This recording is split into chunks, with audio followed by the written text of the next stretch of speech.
Seterusnya saya ingin menjemput Presiden Jemaah Islah Malaysia, Saudara Zaid Kamarudin, dipersilakan.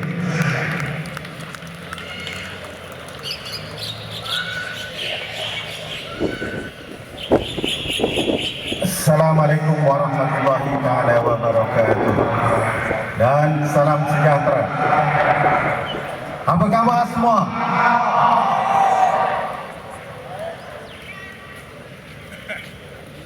Alhamdulillah, saya manjatkan setinggi kesyukuran pada Allah Azza wa Jalla memungkinkan kita bertemu pada hari ini dalam suatu majlis supaya suara rakyat dihormati.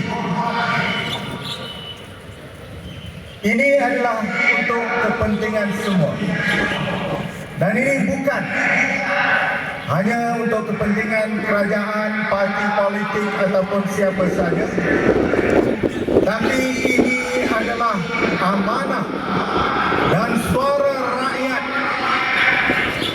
yang perlu dihormati oleh pemerintah, parti-parti politik, kerana itulah yang sebenarnya yang telah memilih kerajaan.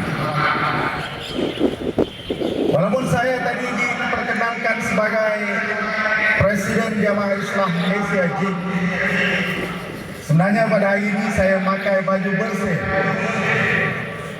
Jadi saya juga sebenarnya sebagai steering committee member Coalition for Clean and Fair Elections.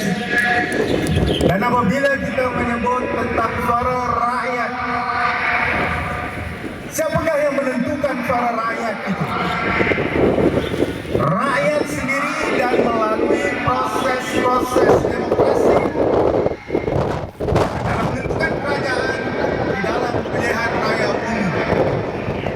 Jadi kami di Bersih 2.0 yang dianggotai oleh NGO ingin melihat bahawa suara rakyat itu benar-benar yang diperkasakan.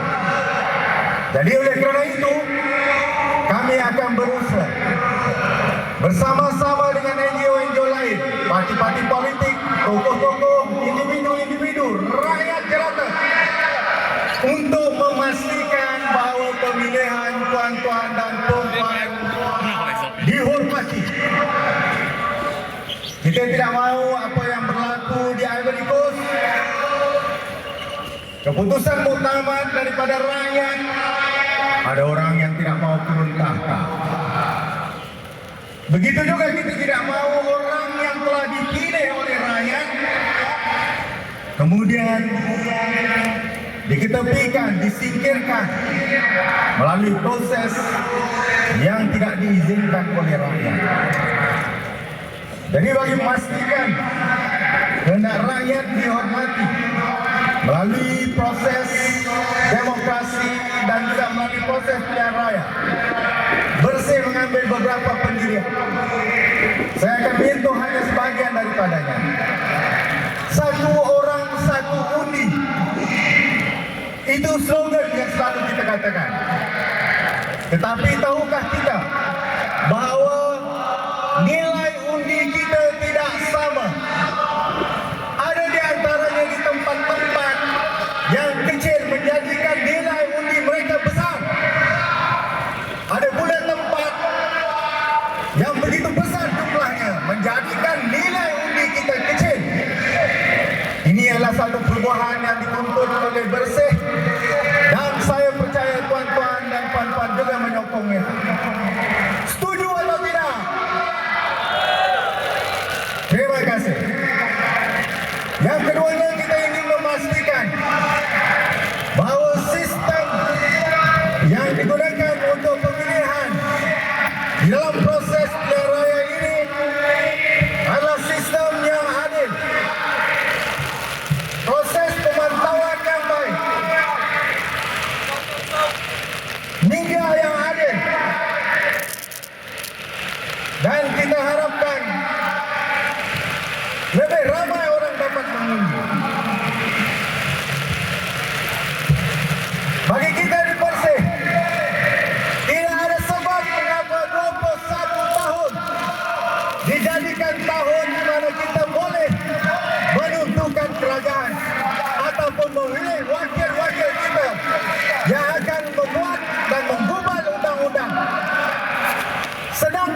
kerajaan dan wakil-wakil kita di Dewan Undangan Negeri dan di Parlimen.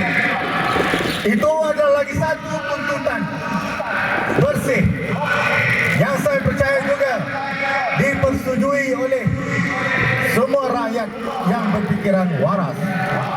Setuju atau tidak? Terima kasih. Sayup-sayup kedengaran, tiada yang mengatakan tidak setuju.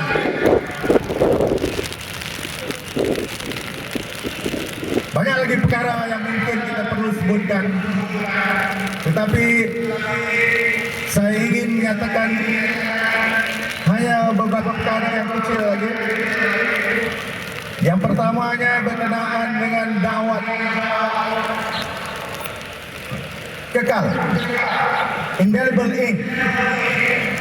Itu adalah satu lagi tuntutan memandangkan pilihan raya mungkin akan berlaku tidak lama lagi, dan memandangkan sebenarnya di dalam PRU yang lepas ini adalah cadangan daripada isi sendiri.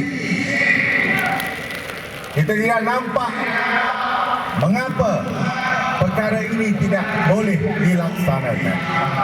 Dan sebelum saya berundur, saya ingin mengatakan satu perkara lagi yang dituntut oleh Bersih. Automatic registration. Kerana data-data berkenaan dengan rakyat Malaysia ini ada di Jabatan Pendaftaran Negara, tidak ada sebab mengapa pendaftaran secara automatik ini tidak boleh dijalankan. Kalau dia memerlukan pindahan perlembagaan pun sepatutnya dia boleh dilaksanakan. Ada yang mengatakan bahawa tidak ada orang yang boleh dipaksa. Memang kita tidak memaksa mereka mengundi, tetapi setidak-tidaknya kalau esok pilihan raya umum, malam tadi dia bermimpi dia boleh mengundi esok. Kalau misalnya kita melaksanakan sistem pendaftaran secara automatik ini lagi satu tuntutan, dan kita merasa